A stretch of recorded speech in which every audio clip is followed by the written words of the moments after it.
Assalamualaikum warahmatullahi wabarakatuh. Saya Tria Wijayanti, NPM 203700010. Di sini saya akan menjelaskan tentang komunikasi kelompok menurut beberapa sumber rujukan teori komunikasi. Yang pertama, saya akan membahas tentang pengertian komunikasi kelompok. Komunikasi kelompok merupakan studi mengenai komunikasi yang terjadi antara komunikator dengan sekelompok orang yang dihubungkan dengan tujuan yang sama, menurut De Vito, tahun 1997. Suatu komunikasi dapat dikatakan sebagai komunikasi kelompok apabila dilakukan dengan dua orang atau lebih. Orang-orang yang saling berkomunikasi ini dapat mempengaruhi satu sama lain, melakukan interaksi dengan tujuan tertentu, memiliki peran, dan berkomunikasi tatap muka. Macam-macam komunikasi kelompok. Selayaknya bentuk komunikasi lainnya, komunikasi kelompok juga terklarifikasi dalam dua macam, yakni kelompok kecil dan kelompok besar. Komunikasi kelompok kecil merupakan komunikasi yang terjadi pada jumlah yang memungkinkan setiap anggotanya untuk melakukan komunikasi antar pribadi dengan umpan balik. Biasanya dapat dijumpai dalam kelompok diskusi, kelompok belajar, seminar, dan lain-lain. Antara anggotanya juga memiliki norma yang disepakati bersama.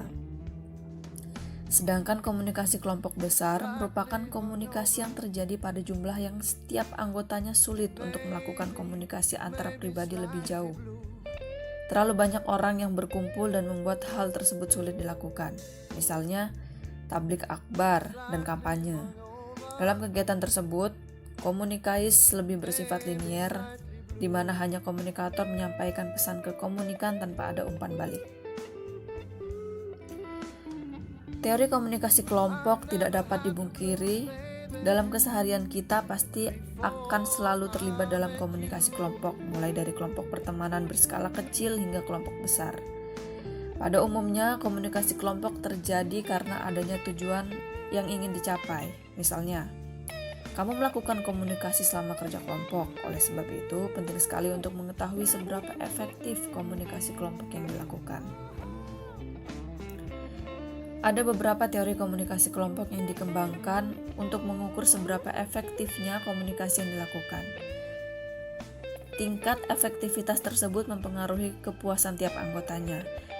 Ada beberapa teori penting yang membahas komunikasi kelompok, diantaranya Symbolic Convergence Theory, Effective Intercultural Workgroup Communication Theory, Groupthink Theory, Adaptive Structuration Theory, dan Socio-Egocentric dan Group-Centric Model.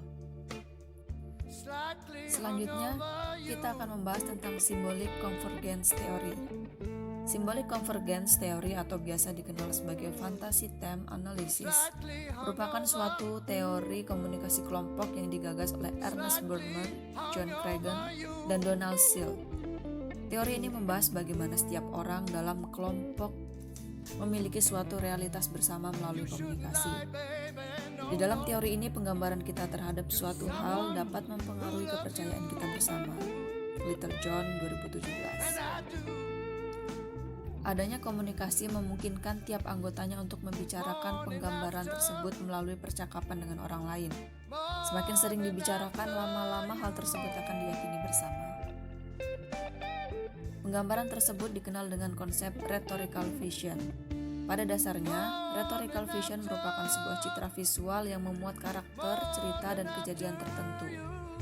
Misalnya, salah satu temanmu pernah mengalami kejadian memalukan, yakni menepuk bahu orang tak dikenal yang disangkanya kekasihnya sambil memanggil, "Ayo sayang."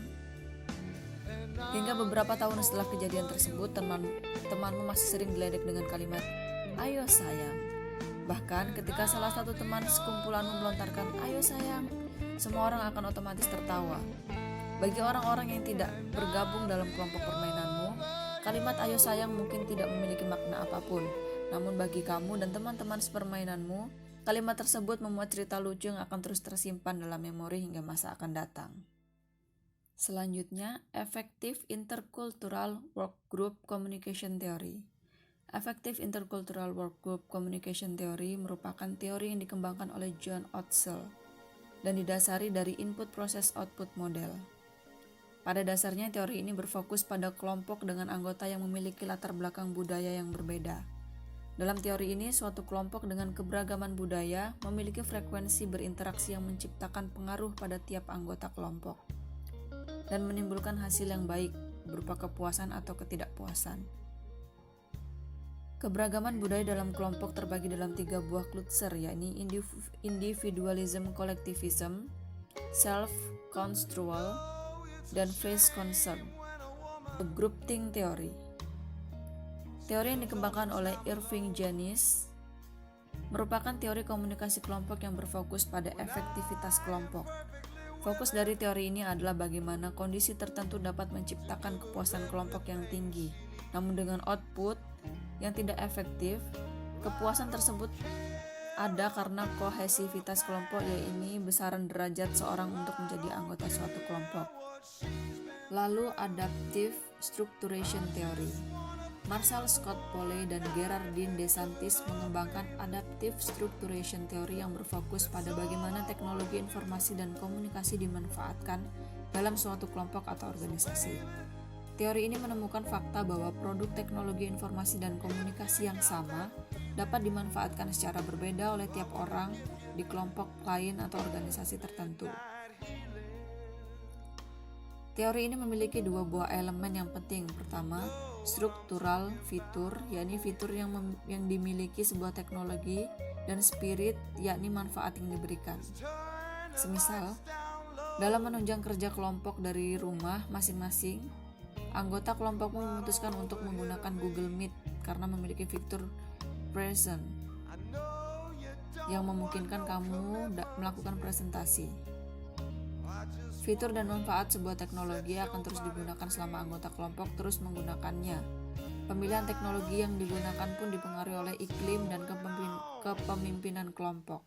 Jika anggota kelompok sadar akan pentingnya pemanfaatan teknologi untuk efektivitas pekerjaan, maka biasanya teknologi akan digunakan. Jika bersinergi dengan baik, teknologi tersebut akan mewujudkan hasil yang positif bagi kelompok. Socio-egocentric and group-centric model. Joseph Bonito melakukan kritik atas socio-egocentric model yang dikemukakan oleh Deans House. Melalui socio-egocentric and group-centric model, jika Hawes berpendapat bahwa komunikasi dalam kelompok hanya dilakukan karena anggotanya memiliki kepentingan tertentu, socio-egocentric, maka Bonito memiliki pendapat yang berbeda. Menurut Bonito, selain memiliki kepentingan pribadi, sosio-egosentrik para anggota kelompok juga melakukan komunikasi demi kepentingan bersama. Tentu saja pendapat Bonito berlawanan dengan pendapat yang dimiliki oleh Hawes. Biasanya, komunikasi egosentris terjadi dalam kelompok jika masalah yang perlu diselesaikan sangat mudah. Kelompok dibentuk dalam sebuah penelitian. Hasil kerja yang dibutuhkan bersifat informasi dan prosedur. Diskusi dilakukan di awal kelompok tersebut.